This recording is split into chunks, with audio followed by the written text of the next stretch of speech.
ओम शांति। मैं बीके राजेश्वरी सभी आत्माओं का स्वागत करती हूँ।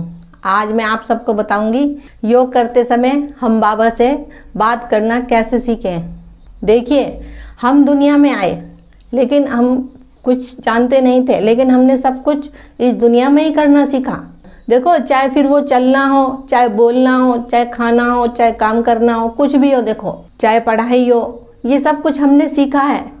लेकिन ये सब सीखना तो बहुत आसान है, क्योंकि हम शरीर देखते हैं, मुंह से बातचीत करते हैं और कर्म करते हैं। लेकिन परमात्मा से बातें करना आसान भी है और थोड़ा मुश्किल भी है, क्योंकि जो नए बच्चे होते हैं वो नहीं कर पाते। बैठते तो हैं वो योग करने, लेकिन सोचते हैं क्या बात करें, कैसे करें, क्योंकि परमात्मा तो दिखाई नहीं देता। हमारी प्रैक्टिस है कि हमने सामने इंसान देख के हम बहुत अच्छी बातें कर लेते हैं। देखिए, भगवान से बातें करना, अपने पिता से बातें करना कोई मुश्किल नहीं है। देखो, लौकिक में भी हमारे माता पिता होते हैं, तो हमें उनसे बात करने के लिए कुछ सोचना नहीं पड़ता।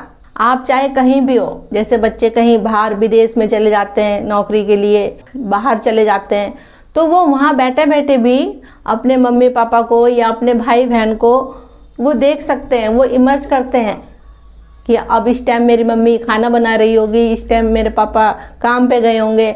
तो ऐसी बहुत सी बातें हैं जो हम दूर बैठ के भी सोच सकते हैं और उसका हम चित्र बना सकते हैं। और फिर देखिए, आपको पहचान तो है ही है कि परमात्मा एक निराकार ज्योति बिंदी है। अगर आपको ज्ञान भी है, ज्ञान की समझ भी है, तो कोई मुश्किल नहीं है कि हम परमात्मा से बातें कैसे करें। और फिर देखो कि अगर परमात्मा पे हमें निश्चय है कि हाँ, वो हमारा आत्माओं का पिता है, वो हमें इस सृष्टि पे आया है पढ़ाने के लिए, पतित से पावन बनाने के लिए, तो देखो फिर हमें कोई कुछ सोचने की ज़रूरत नहीं है। कि जब हमारी बुद्धि में ज्ञान है तो उस ज्ञान का चिंतन करो बैठ के।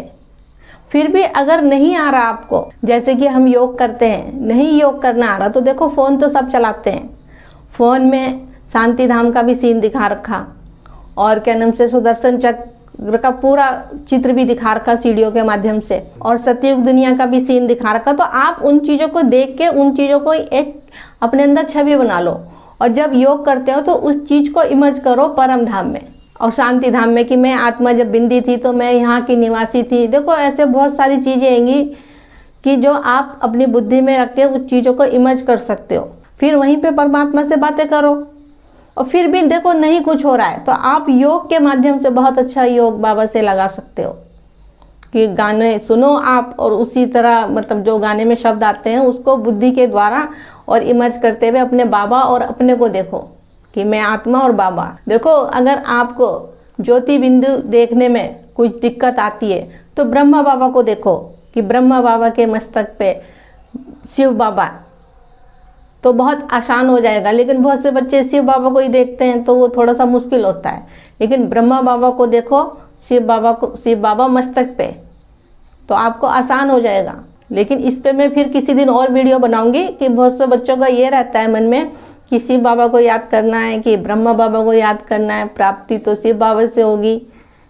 तो इस पे मैं फिर किसी दिन वीडियो बनाऊंगी, तो आपको विस्तार से बताऊंगी।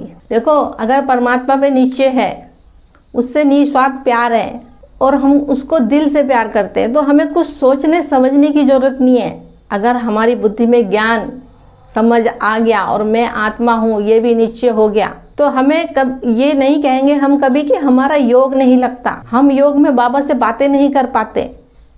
अगर ये सब आप सोचोगे अपने मन में बार बार, तो योग लगेगा ही नहीं। तो मेरा आज की वीडियो को बनाने का यही उद्देश्य है कि आप योग में बाबा से बातें कैसे करें। देखिए, मुश्किल नहीं है और नामुमकिन भी नहीं है, क्योंकि आपको एक कदम तो आपको बढ़ाना पड़ेगा, 1000 कदम बाबा बढ़ाएगा, क्योंकि बाबा हमारे बिना अधूरा है, हम बाबा के बिना अधूरे हैं। तो ठीक है, फिर चलती हूँ, कल फिर मिलूंगी कोई नए टॉपिक के साथ। जब तक के लिए ओम शांति, ओम शांति।